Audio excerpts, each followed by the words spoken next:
My house was destroyed by a tornado, so I went to my son's place. He said, "We want privacy.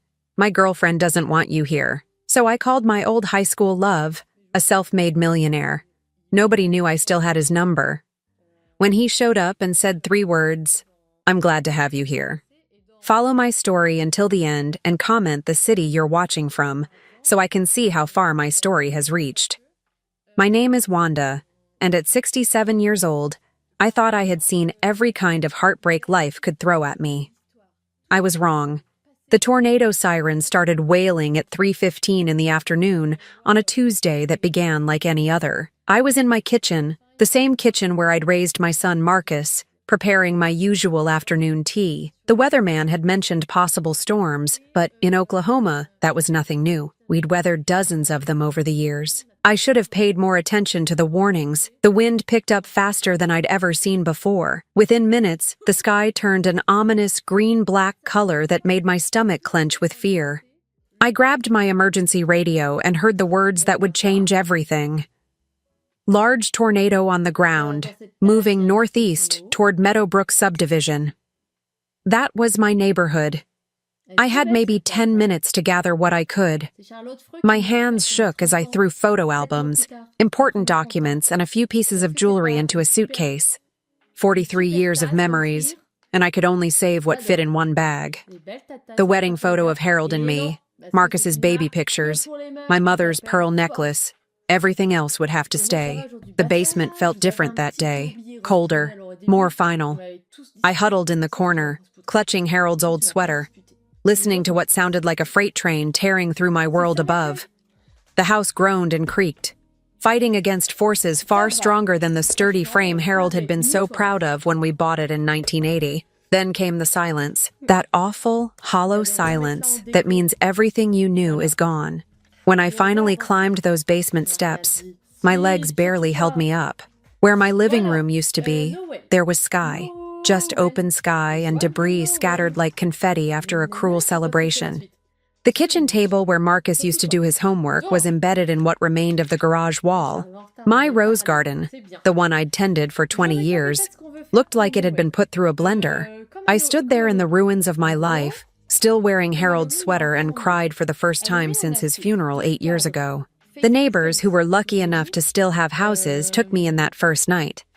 Sweet Mrs. Patterson from next door insisted I stay with her, but her place was damaged too, and she had her own family to worry about. The Red Cross set up shelters, but the thought of sleeping in a gymnasium full of strangers made me feel even more lost than I already was. That's when I knew I had to call Marcus. My son lives about 45 minutes away in Tulsa, in a nice neighborhood with tree-lined streets and houses that all look like they belong in magazines. He'd moved there 5 years ago when he got promoted to regional manager at the insurance company. We weren't close, not the way mothers and sons are supposed to be, but he was all the family I had left. I used Mrs. Patterson's phone because mine was somewhere under what used to be my bedroom. My hands trembled as I dialed his number. A number I'd memorized but rarely used unless it was his birthday or Christmas. "Marcus, honey, it's Mom." My voice sounded smaller than I intended. "Mom? What's wrong? You sound upset." "The tornado hit the house, sweetheart. It's gone. Everything's gone." There was a pause that felt like forever. "Are you hurt?" "No, I'm okay, but I need somewhere to stay while I figure things out. Just temporarily." Another pause. "Of course, Mom. Of course. Come over. We'll figure this out." The relief that washed over me was so strong I nearly collapsed. My son would take care of me. Despite all our distance, all the missed calls and awkward holiday dinners, he was still my boy. I spent the next morning sorting through what could be salvaged from the debris. The insurance adjuster, a young man who looked like he'd rather be anywhere else, walked through what remained of my home with a clipboard and a camera. "Total loss," he said matter-of-factly, as if those 2 words didn't represent my entire life. "How much?" I asked, though I was afraid to hear the answer. "Well, you had a $120,000 policy on the structure, but with your deductible and depreciation, you're looking at maybe $90,000, maybe less. $90,000 to rebuild 43 years of life." It seemed impossible. Mrs. Patterson helped me pack what little I'd managed to save into her car. 3 garbage bags of clothes that smelled like mud and disaster, one suitcase of photographs and documents, and Harold's toolbox that somehow survived in the garage. That was it. That was all I had left of the life I'd built. The drive to Marcus's house felt like traveling to a foreign country. Everything looked different when you had nowhere to go back to. The familiar landmarks, the gas station where I always bought my lottery tickets, the diner where Harold and I used to have breakfast on Sundays, they all seemed to belong to someone else's life now. Marcus's neighborhood was untouched by the storm. Perfect lawns, perfect driveways, perfect lives continuing exactly as they had the day before. I felt like an intruder carrying my disaster with me into their pristine world. His house was a 2-story colonial with white shutters and a red door that Sophia, his girlfriend, had picked out. I'd met her exactly 3 times in the 2 years they'd been together. She was 32 to his 41, worked at some marketing firm downtown, and had opinions about everything from the color of the walls to what kind of wine to serve at dinner. I parked Mrs. Patterson's car in their driveway and sat there for a moment, gathering my courage. This was temporary, I told myself. Just until I could figure out what came next. Just until the insurance money came through and I could find a small apartment somewhere. I never imagined that walking up to my son's front door with my 3 bags of belongings would be one of the hardest things I'd ever done.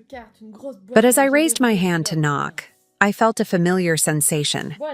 The same hollow feeling I'd had when Harold died, like the ground was disappearing beneath my feet. I just didn't know yet how much further I was about to fall. Marcus opened the door before I could knock, like he'd been watching from the window. For just a moment, seeing his familiar face, Harold's eyes, my stubborn chin, made me feel like everything might be okay. He was my son, my only child. Surely blood meant something. "Mom," he stepped aside to let me in, but his voice held something I couldn't quite identify. Distance, maybe, or discomfort. Sophia appeared behind him almost immediately, like she'd been waiting in the wings. She was wearing white jeans and a silk blouse that probably cost more than I used to spend on groceries in a month. Her blonde hair was pulled back in one of those messy buns that somehow looked perfectly arranged, and her smile was the kind that never reached her eyes. "Wanda, how awful about your house," she said. But she was looking at my garbage bags, not at me. Marcus told me what happened. I set my bags down in their pristine entryway, suddenly aware of how I must look. My clothes still carried the smell of the disaster, wet wood, mud, and something else I couldn't name. Destruction, maybe. Loss. "It's just temporary," I said quickly, "just until I can get back on my feet." Marcus and Sophia exchanged a look, one of those wordless conversations that couples have, the kind that excludes everyone else in the room. I'd seen Harold and me do the same thing countless times, but from the other side, it felt like being shut out of a club I didn't know existed. "Let's sit down and talk," Marcus said, leading me into their living room. Their house was beautiful in the way magazine homes are beautiful. Everything matched. Nothing was out of place. White furniture that looked like no one had ever actually sat on it. Glass coffee tables that reflected the light from windows so clean they seemed invisible.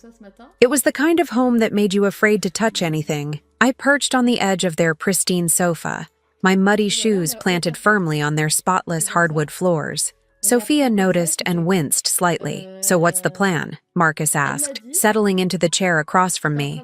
Not next to me on the sofa where he could put his arm around his grieving mother, but across from me like we were conducting business. "Well, the insurance adjuster said it'll take a few weeks to process everything, maybe a month. I was hoping I could stay here until then, just until I find a small apartment or something." The silence that followed lasted about 10 seconds too long. I watched Sophia's face change, saw her jaw tighten almost imperceptibly. She reached over and placed her hand on Marcus's arm, a gesture that looked supportive but felt possessive. "Mom," Marcus started, and I knew from his tone that whatever came next would break my heart. "The thing is, Sophia and I have been talking and we really value our privacy here. We work long hours, and this is our sanctuary, you know?" I blinked, not understanding. "I wouldn't be in your way. I'd stay out of your hair, help with cooking, cleaning. I wouldn't be any trouble." Sophia leaned forward, her voice gentle but firm. "It's not about trouble, Wanda. It's about space. This house, it's our first home together, and we're still finding our rhythm as a couple." "I'm his mother," I said, the words coming out sharper than I intended. Of course you are, Sophia replied smoothly. And that's exactly why we think you'd be more comfortable somewhere else. Somewhere you can have your independence while you rebuild. I looked at Marcus, waiting for him to contradict her, to remember that I was the woman who'd sat up with him through every fever, who'd worked double shifts to pay for his college textbooks, who'd held his hand through his divorce 3 years ago when his ex-wife left him for her personal trainer. Instead, he nodded. Sophia's right, Mom. We think you'd be happier with your own space. The words hit me like a physical blow. I actually felt my chest tighten, like someone was squeezing my lungs. Happier? Marcus, I lost everything yesterday. Everything. And you think I'd be happier alone in some motel room than here with my family? It doesn't have to be a motel, Sophia said quickly. There are some lovely extended stay places near the mall. Very clean, very safe, and they have little kitchenettes so you could cook for yourself. I stared at her, this woman who'd been in my son's life for 2 years, telling me where I should live after losing my home. And how exactly am I supposed to pay for this lovely extended stay place? The insurance money won't come for weeks. Marcus shifted uncomfortably. I could help with that. A few $100s to get you started. A few $100s. Like I was some distant relative he barely knew, not the woman who'd given him life. Marcus, I said, my voice barely above a whisper. I changed your diapers. I walked the floor with you when you had colic. I taught you to ride a bike and helped you with your homework, and held you when you cried over Sarah Jenkins breaking your heart in 7th grade. His face reddened slightly, but Sophia squeezed his arm tighter. Nobody's questioning your history, she said. We just think everyone would be more comfortable with some boundaries. Boundaries. I'd heard that word from the counselor Marcus had seen after his divorce. Everything was about boundaries now. You're kicking me out, I said flatly. We're not kicking you out, Marcus protested. We're just saying that maybe this arrangement wouldn't work for anyone. Whose idea was this? I asked, though I already knew the answer. I could see it in the way Sophia sat back slightly, satisfied, like she'd won something. We discussed it together, Marcus said, but he wouldn't meet my eyes. I stood up slowly, my knees creaking in a way that reminded me I was 67 years old and alone in the world. I see. Mom, don't be like this. We're trying to do what's best for everyone. What's best for everyone. I repeated the words like they were in a foreign language. What would be best for everyone, Marcus, is if your mother didn't have to sleep in her car tonight. Sophia's perfectly made-up face arranged itself into an expression of concern. You don't have to sleep in your car. Like I said, there are options. I looked around their pristine living room one more time, at the family photos that included Marcus and Sophia but none of me, at the expensive furniture that no one was allowed to really live on, at my son who'd chosen this cold, beautiful woman over his own mother. You're right, I said finally. There are always options. I picked up my 3 garbage bags in Harold's toolbox, the weight of them seeming heavier now that I knew where I wasn't welcome. Marcus stood up, looking uncomfortable, but not uncomfortable enough to change his mind. I'll call you in a few days, he said, once you get settled somewhere.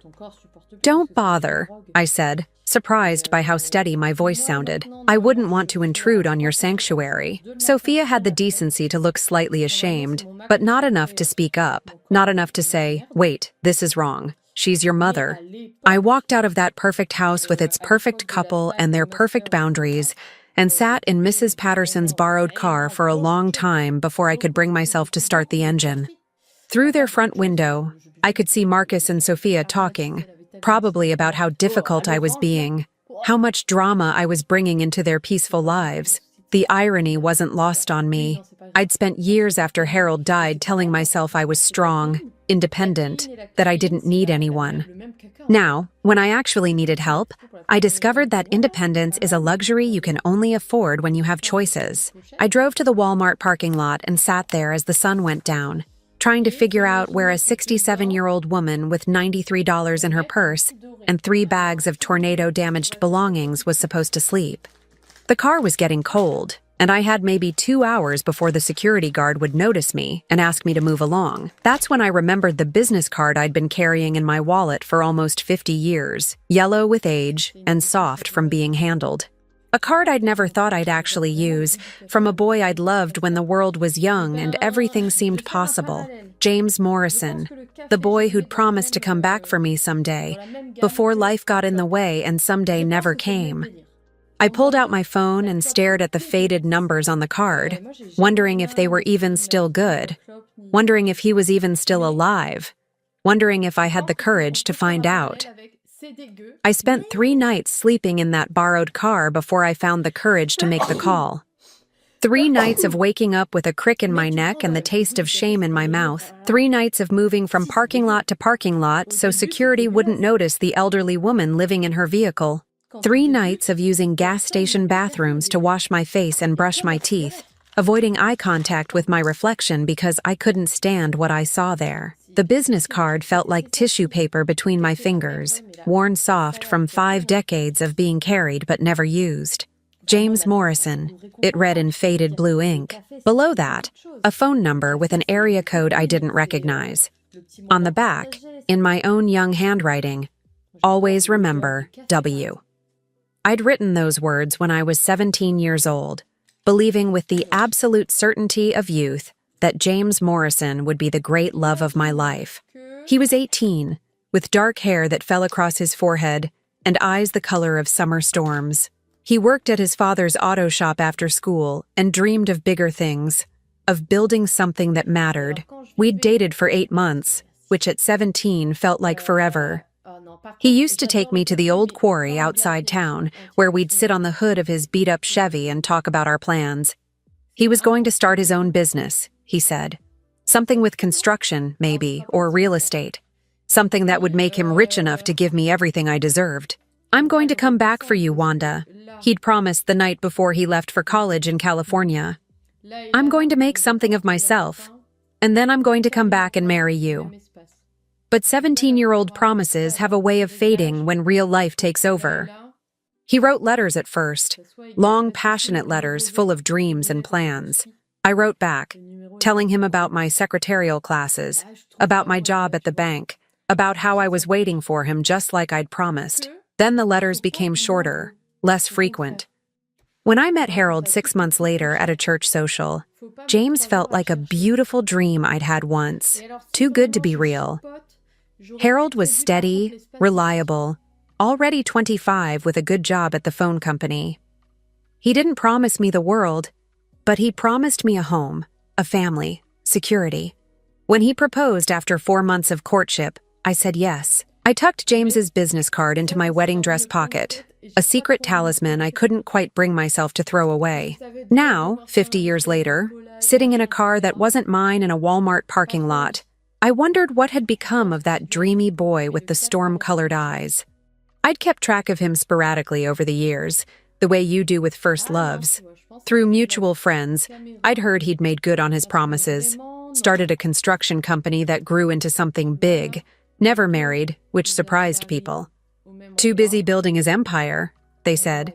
That Morrison boy always was ambitious. The last I'd heard, maybe 10 years ago, was that his company had expanded beyond Oklahoma, into Texas and Arkansas. Morrison Development, building shopping centers and office complexes. The boy from the auto shop had become the kind of man who wore expensive suits and made decisions that affected hundreds of people. What would that man want with a 67-year-old widow sleeping in a borrowed car? The rational part of my brain said it was ridiculous.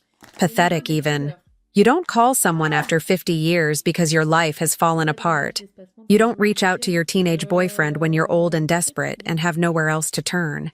But rational thinking is a luxury when you're counting the quarters in your purse and trying to figure out if you have enough for a cup of coffee and a bathroom that locks. On the 4th morning, I couldn't take it anymore. My back ached from sleeping curled up in the front seat. My clothes smelled like the inside of a car, and I'd spent the last of my cash on a gas station sandwich that tasted like cardboard and despair. I sat in the McDonald's parking lot, staring at the card, my hands shaking from more than just the morning cold. What would I say? "Hi, James. Remember me? I'm homeless now. Can you help?" The number on the card was probably disconnected, or it would ring to some secretary who would politely inform me that Mr. Morrison was far too important to take calls from random women claiming to know him from high school. But what if it wasn't? What if he answered? My heart pounded as I dialed the number. each digit feeling like a step off a cliff. It rang once, twice. Morrison Development, this is James. His voice, deeper now, weathered by time and responsibility, but unmistakably his. After 50 years, I would have recognized that voice anywhere.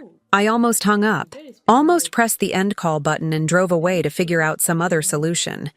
But something in his tone, some warmth that seemed to reach through the phone and wrap around me like a blanket, made me speak. James, this is Wanda. Wanda Sullivan.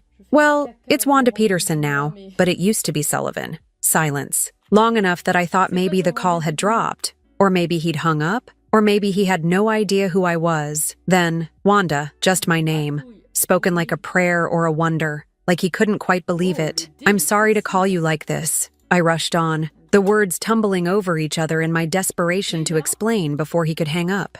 I know it's been a long time, and I probably shouldn't be calling, but I didn't know who else. Where are you? He interrupted, his voice sharp with concern. I'm in Tulsa.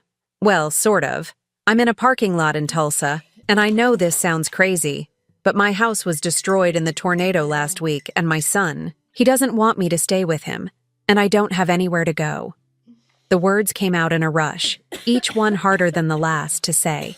Admitting that your own child had turned you away was like admitting you'd failed at the most fundamental part of being human. Give me your location, James said, his voice all business now. I'm coming to get you. You don't have to do that. I don't know why I called. I guess I just needed to hear a friendly voice. Wanda. His tone brooked no argument. Tell me where you are. I'm already walking to my car. Through the phone, I could hear the sound of a door closing, an engine starting. He was really coming. This man I hadn't spoken to in 50 years was dropping whatever important business he'd been conducting to rescue me from a McDonald's parking lot. I gave him the address, my voice barely above a whisper. James, I'm not the girl you remember. Neither am I, he said.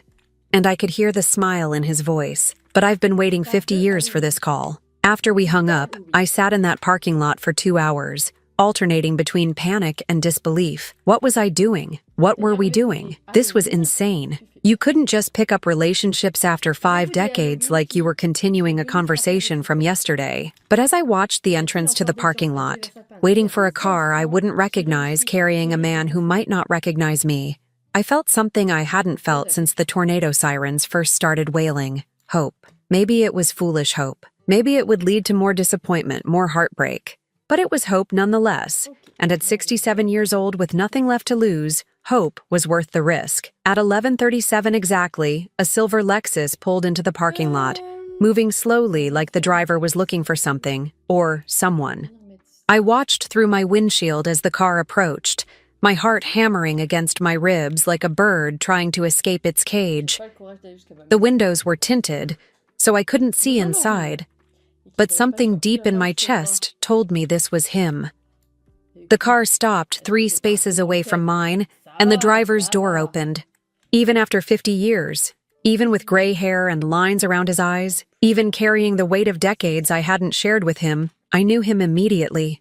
James Morrison stepped out of that car like he was stepping out of my dreams, and when his eyes found mine through my windshield, the years collapsed between us like they'd never existed at all. James walked toward my car with the same easy confidence he'd had at 18, but now it was refined, polished by success and maturity. He wore dark jeans and a navy sweater that probably cost more than I used to spend on groceries in a month, but his eyes, those storm gray eyes that had haunted my dreams for decades, were exactly the same. I wanted to hide, wanted to sink down in my seat and pretend this wasn't happening. I looked terrible. My hair hadn't been properly washed in 4 days, my clothes were wrinkled from sleeping in them, and I smelled like disappointment and desperation. But he was already at my car door, tapping gently on the window with a smile that made my heart skip like I was 17 again. I rolled down the window, suddenly unable to breathe. "Hello, Wanda," he said softly. Up close, I could see the changes time had made. His dark hair was silver now, cut short and professional, Lines mapped the corners of his eyes and bracketed his mouth. He was broader through the shoulders, more solid, like success had given him physical weight along with everything else. But when he smiled at me through that car window, I saw the boy who used to drive me to the quarry and tell me about his dreams. "Hi," I managed, my voice barely a whisper. He studied my face for a long moment, those gray eyes taking in every detail. I wanted to apologize for how I looked, for how far I'd fallen, for calling him after all these years with nothing to offer but problems. Instead, he said 3 words that changed everything. "You look beautiful." I started crying. Right there in that McDonald's parking lot, with James Morrison standing beside my borrowed car, I broke down completely. 50 years of held-back tears, 4 days of sleeping rough, a lifetime of being told I wasn't enough. It all came pouring out in ugly, gasping sobs that I couldn't control. He didn't say anything else, didn't try to shush me or tell me everything would be okay. He just opened my car door, helped me out, and wrapped his arms around me while I fell apart against his chest. He smelled like expensive cologne and clean laundry, like success and stability, like everything I'd lost and everything I'd never had. His sweater was soft against my cheek, and his arms were strong around my shaking shoulders. "I'm sorry," I gasped against his chest. "I'm so sorry, James. I shouldn't have called. I shouldn't have dragged you into this mess." "Shh," he murmured, his hand stroking my back. "You should have called years ago." When the tears finally stopped, I pulled back to look at him, embarrassed by the wet spot I'd left on his expensive sweater. I must look like a disaster. He reached up and brushed a tear from my cheek, his touch gentle as a whisper. "You look like someone who's been through hell and survived it. That's not disaster, Wanda. That's strength." I laughed, but it came out shaky and bitter. "Strength? I'm 67 years old, sleeping in a borrowed car because my own son doesn't want me. That's not strength. That's pathetic." His jaw tightened, and for a moment I saw a flash of the anger he was trying to hide. "Your son is an idiot. You don't know him. I don't need to know him. I know you." He paused, his hands still resting gently on my shoulders. "Or at least I knew you, and the Wanda Sullivan I knew would never turn away someone in need, especially not family." The way he said my maiden name, like it was something precious he'd been keeping safe all these years, made my chest ache with longing for the girl I used to be. "That was a long time ago," I said. "I'm not that girl anymore." "Maybe not," he agreed. "But I'd like to get to know the woman she became." He helped me gather my pathetic belongings from the car, the 3 garbage bags, Harold's toolbox, my purse with its meager contents. If he was appalled by how little I had left, he didn't show it. He loaded everything into the back of his Lexus like my tornado-damaged clothes and broken memories were precious cargo. "Where are we going?" I asked as he opened the passenger door for me. "Home," he said simply. The drive took 45 minutes, winding through increasingly affluent neighborhoods, until we reached an area I'd never seen before. Rolling hills dotted with estates hidden behind stone walls and iron gates. Trees that looked like they'd been professionally placed. Mailboxes that probably cost more than most people's cars. James turned into a long driveway marked only by a small brass placard that read, "Morrison." The driveway curved through mature oaks and manicured gardens before opening into a circular drive in front of a house that took my breath away. It wasn't ostentatious or showy. It was elegant in the way that real money is elegant. Understated, confident, built to last. Stone and timber, with tall windows that caught the afternoon light, and a wraparound porch that invited you to sit and stay a while. "James," I breathed, staring up at this monument to everything he'd accomplished. This is incredible." He parked the car but didn't get out immediately. Instead, he sat there looking at the house like he was seeing it through my eyes. "It's too big," he said quietly. "Always has been. I built it thinking I'd fill it someday, but..." He shrugged, a gesture so familiar it made my heart ache. "Some dreams don't work out the way you plan." "You never married?" The question slipped out before I could stop it. He turned to look at me, his expression unreadable. Came close a few times, but there was always something missing. "What? You?" he said simply, like it was the most obvious thing in the world. The word hung between us in the quiet car, loaded with 50 years of what-ifs and might-have-beens. I wanted to ask what he meant, wanted to understand how I could have been missing from a life I'd never been part of. But before I could find the words, He was getting out of the car, coming around to open my door. The house was even more impressive inside. Hardwood floors that gleamed like honey, ceilings that soared overhead, furniture that looked like it belonged in architectural magazines. But it didn't feel cold or museum-like. There were books everywhere, comfortable reading chairs positioned near windows, photos scattered on side tables. It felt like a home where someone actually lived, not just a showcase for success.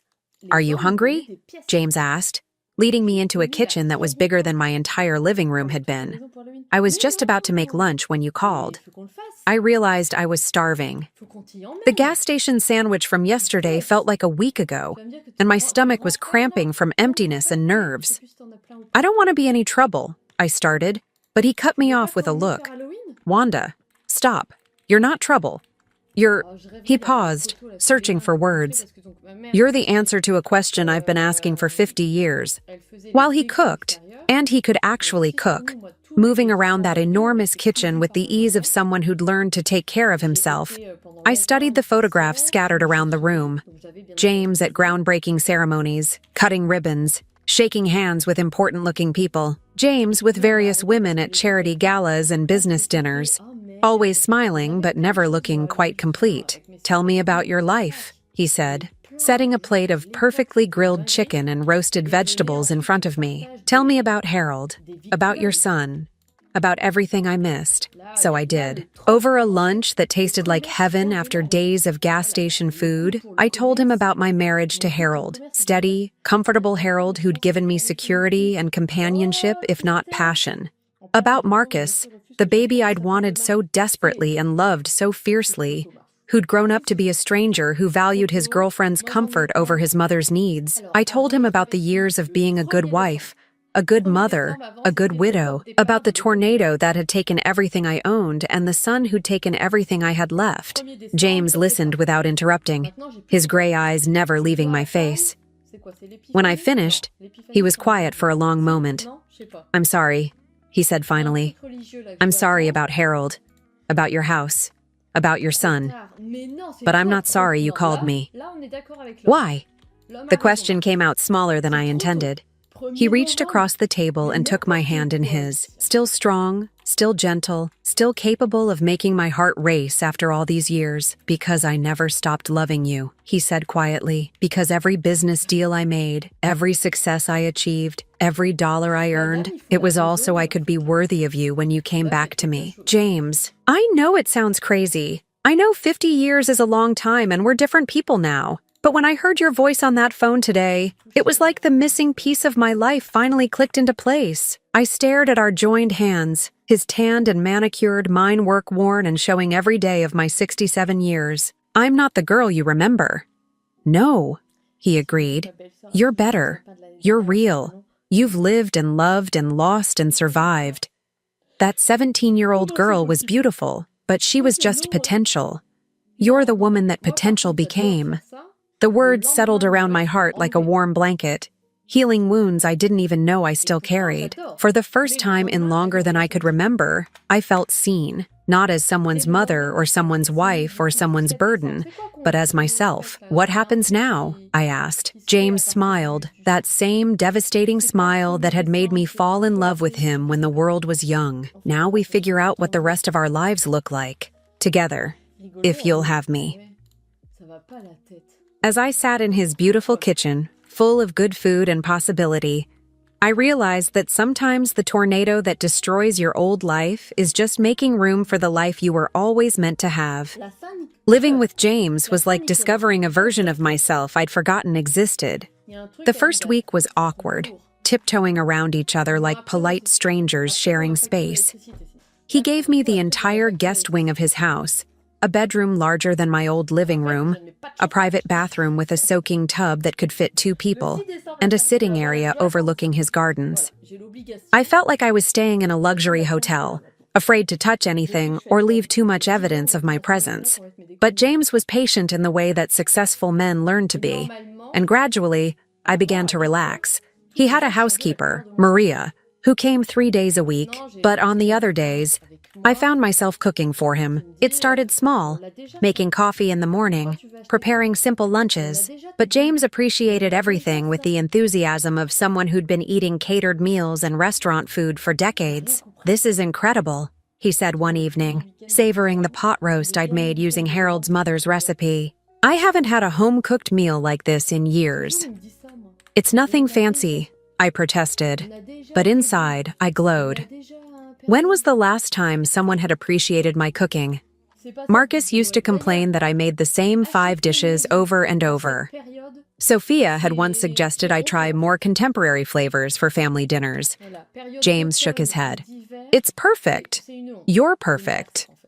That word, perfect, should have made me uncomfortable.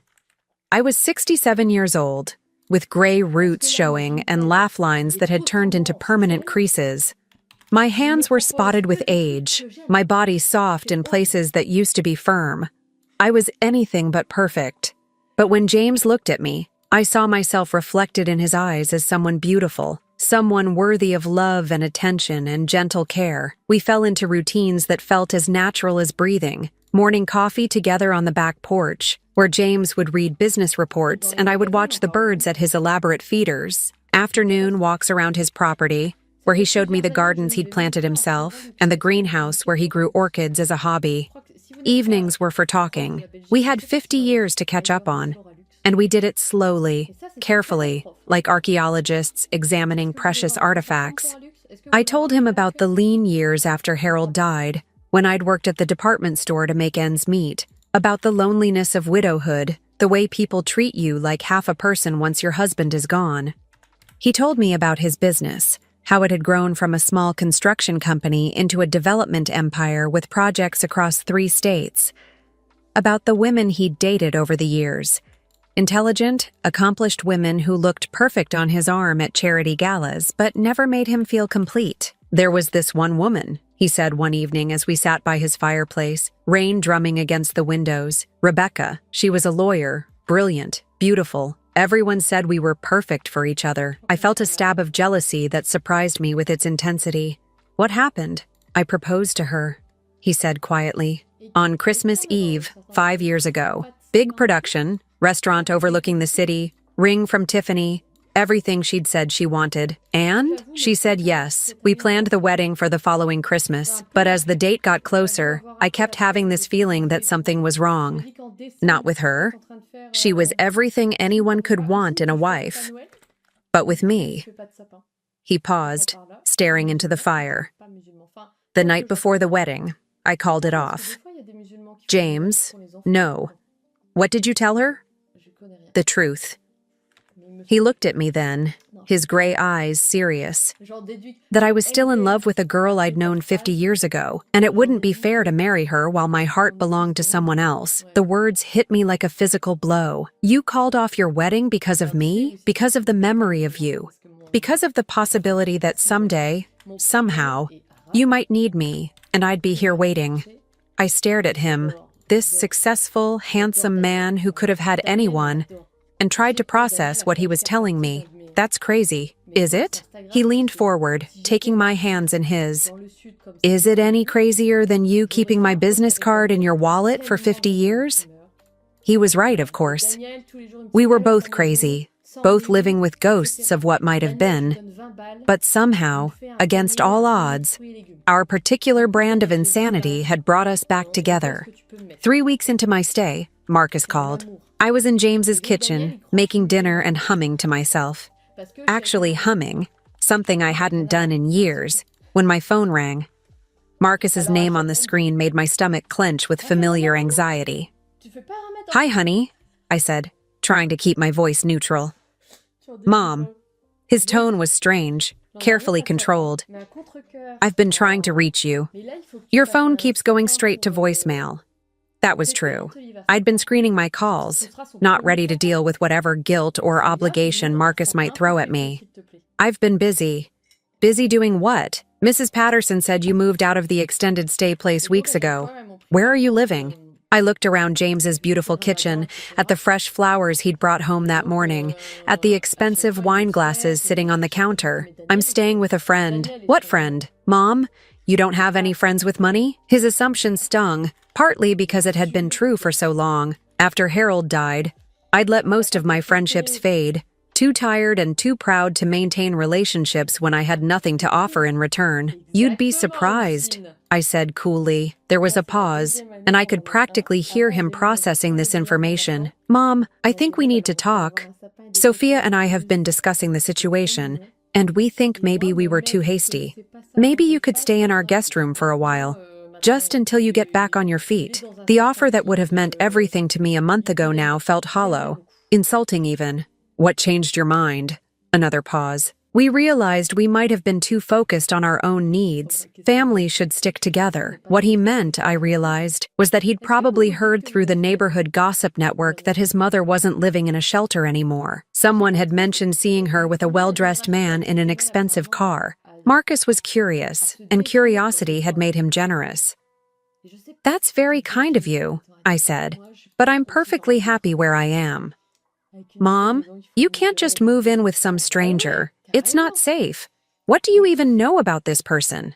I know that he's never made me feel like a burden, I said quietly.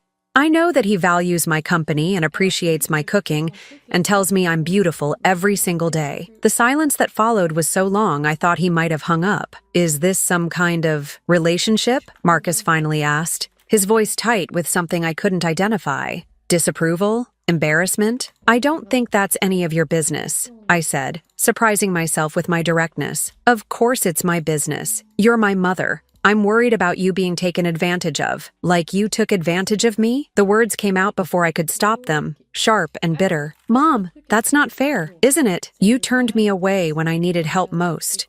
You chose your girlfriend's comfort over your mother's safety. And now that you think I might have found happiness somewhere else, suddenly you're concerned about my welfare? I could hear Sophia's voice in the background, but I couldn't make out the words. Look, Marcus said, his tone shifting to the reasonable, patient voice he used when he thought I was being difficult. Why don't you bring your friend to dinner on Sunday? We'd like to meet him. No. I said no, Marcus. You don't get to approve or disapprove of my choices anymore. You gave up that right when you kicked me out. We didn't kick you out. We just thought you thought about yourselves, just like you're doing now. I took a deep breath, feeling stronger than I had in years. I'm happy, Marcus. Truly happy, for the first time in longer than I can remember. If you want to be part of my life, you're welcome to try. But you don't get to dictate the terms anymore. I hung up before he could respond, my hands shaking slightly from the adrenaline of finally saying what I should have said weeks ago. James found me a few minutes later, standing at the kitchen window and staring out at his gardens without really seeing them. Everything all right? He asked, wrapping his arms around me from behind. I leaned back against his chest, letting his warmth chase away the chill of dealing with Marcus. My son called. He wants to meet you. Good, James said, pressing a kiss to the top of my head. I've been looking forward to meeting him. I turned in his arms, studying his face. You're not worried? About what he'll think? What he'll say? James smiled. That confident smile that had first made me fall in love with him. Wanda, I've been waiting 50 years for you to come home to me. I'm not about to let anyone, not even your son, make you doubt that you belong here. As I stood in his arms in that beautiful kitchen, I realized he was right. I did belong here. Not because of his money or his house or his success, but because of the way he looked at me like I was the answer to every prayer he'd ever whispered. For the first time since the tornado, I felt like I was exactly where I was supposed to be. The wedding was nothing like my first one. When I married Harold 48 years ago, it was all about what other people expected. White dress, church ceremony, reception at the community center with a DJ and a cash bar. We invited everyone we knew and several people we didn't particularly like, because that's what you did. You performed the ritual for the community, not for yourselves. This time, James and I did exactly what we wanted.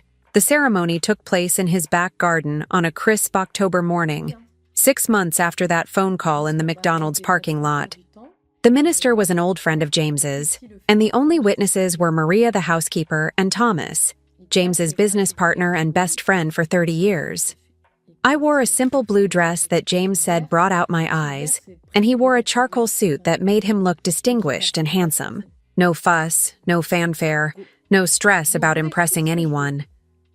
Just two people who'd found each other again after half a century, promising to spend whatever time they had left together. Marcus came to the wedding. I'd debated whether to even invite him, but James convinced me to try one more time. He's your son, he said simply. You'll regret it if you don't give him the chance to do the right thing. So I called him 2 weeks before the ceremony. James and I are getting married, I said without preamble. October 15th at 2 o'clock. You're welcome to come, but Sophia isn't invited. The silence on the other end stretched so long I thought he might have hung up. Mom, he finally said, you barely know this man.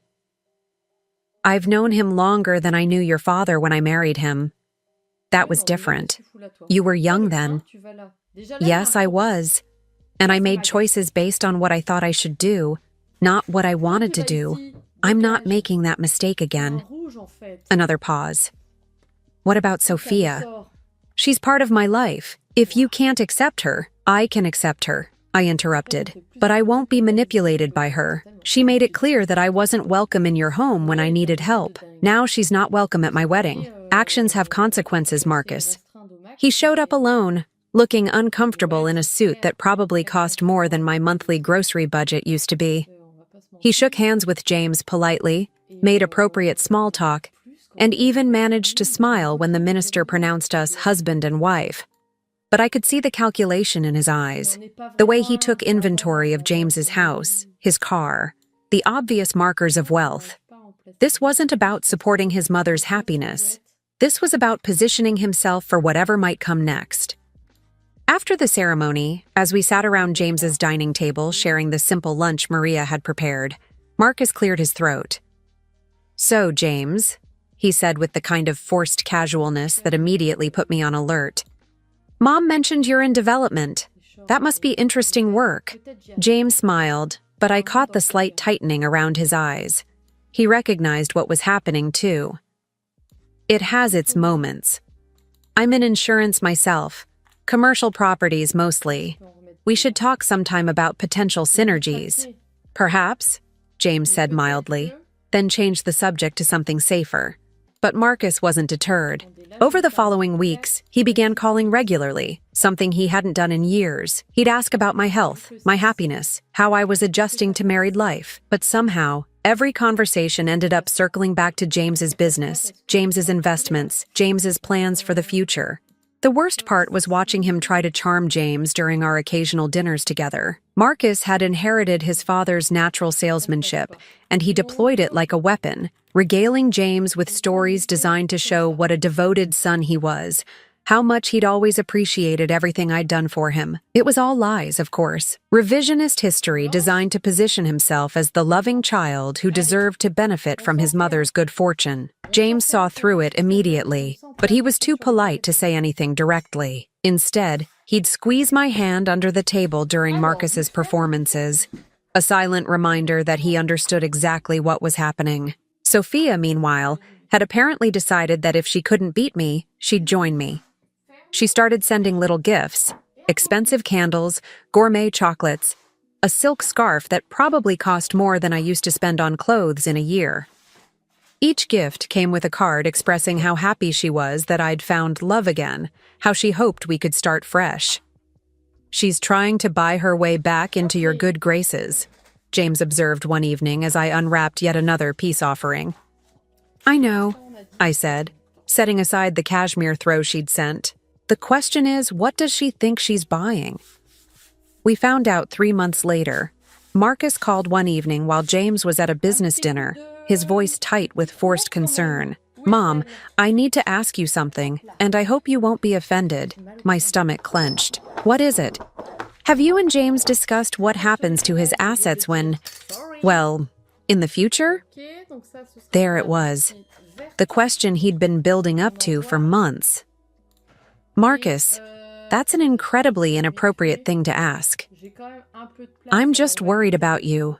You're older now, and if something happened to James, I want to make sure you're protected. That you're not taken advantage of by his business partners or distant relatives or whoever. The audacity of it took my breath away. The same son who'd turned me away when I was homeless was now concerned about my financial security. My financial situation is none of your business, I said coldly. Of course it is.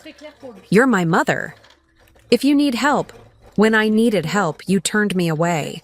Remember?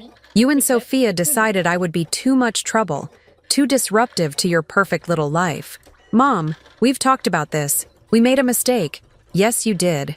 And now you're making another one. I hung up before he could respond, my hands shaking with anger. But underneath the anger was hurt, the deep, persistent ache of realizing that even now, even after everything, my son saw me as an opportunity rather than a person. James found me crying in our bedroom when he got home from his dinner. What happened? He asked, immediately crossing to wrap his arms around me. I told him about Marcus's call, about the months of transparent manipulation, about my growing certainty that my son would never see me as anything more than a potential inheritance. James listened without interrupting, his jaw growing tighter with each detail. I'm sorry, he said when I finished. I'm sorry your son is too selfish to see what an incredible woman his mother is. I keep thinking I failed him somehow, that if I'd been a better mother, he'd be a better man. James cupped my face in his hands, his gray eyes serious. Wanda, you raised him the best way you knew how. He's made his own choices as an adult, and those choices reflect on him, not on you. 2 weeks later, James called Marcus and Sophia to the house. He didn't ask me first, just announced at breakfast that he'd invited them for dinner and that there were some things that needed to be said. I spent the day nervous, uncertain what James had planned. But when Marcus and Sophia arrived that evening, I saw a side of my new husband I'd never witnessed before. James Morrison, the successful businessman, was formidable in a way that made grown men reconsider their positions. He was polite, gracious even, but there was steel underneath the courtesy that would have been clear to anyone paying attention. I wanted to talk to you both about Wanda, he said once we'd finished Maria's excellent dinner and moved to the living room, about your relationship with her, and about certain expectations that seem to have developed. Marcus shifted uncomfortably. I'm not sure what you mean. I think you do. James's voice was pleasant, conversational, and absolutely implacable. You've been very interested in my business, my investments, my plans for the future. You've been treating your mother with a level of attention and concern that's remarkably different from how you treated her when she actually needed your help. Sophia started to speak, but James held up a hand. I'm not finished. I want to be very clear about something. Wanda doesn't need your approval for our marriage, your permission to be happy, or your protection from fortune hunters. What she needs, what she's always needed, is for you to love her unconditionally, the way she's loved you your entire life. Marcus's face was flushed with embarrassment and anger. I do love my mother. Do you? Because from where I sit, it looks like you love what you think she might inherit. You turned her away when she had nothing, and you're courting her now that she's married to someone with money. That's not love, Marcus. That's opportunism. The silence that followed was thick with tension. Sophia was staring at her hands, her face pale.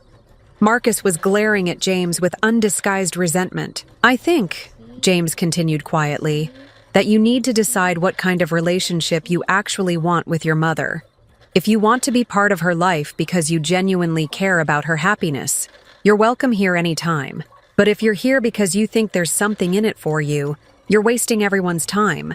After they left, Sophia practically dragging Marcus out the door before he could say something that would make things worse, James and I sat in his living room, holding hands in comfortable silence. Was I too harsh? He asked eventually.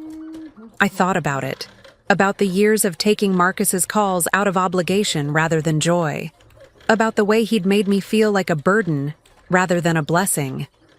No, I said finally. You were honest.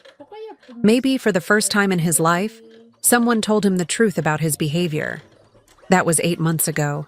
Marcus calls occasionally now, but the conversations are different. Shorter, more genuine, less calculated. He asks about my garden, my book club, my volunteer work at the animal shelter. He doesn't ask about James's business anymore. Sophia has stopped sending gifts. I don't know if we'll ever have the close relationship I once dreamed of having with my son, but we have something honest now, something real. And maybe, at 68, that's enough. This morning, I woke up in James's arms, my husband's arms, in the bedroom that's become ours, in the house that's become home. Sunlight streamed through windows that overlook gardens we tend together, and I could smell the coffee James makes every morning before I wake up. At 68 years old, I'm happier than I've ever been. Not because of James's money or his beautiful house or his success, but because someone sees me, really sees me, and chooses to love what he sees. The tornado took my old life, tore it apart and scattered the pieces. But sometimes, I think as I watch James reading his morning paper across the breakfast table, destruction is just another word for renovation. Sometimes you have to lose everything you thought you wanted to find everything you actually needed. And sometimes, if you're very lucky, first love gets a second chance to become forever love. The business card I carried for 50 years is framed now, sitting on James's desk in his study. A reminder that some promises are worth keeping, even when it takes half a century to fulfill them, especially then. Now I'm curious about you who listened to my story. What would you do if you were in my place? Have you ever been through something similar? Comment below, and meanwhile, I'm leaving on the final screen 2 other stories that are channel favorites, and they will definitely surprise you. Thank you for watching until here.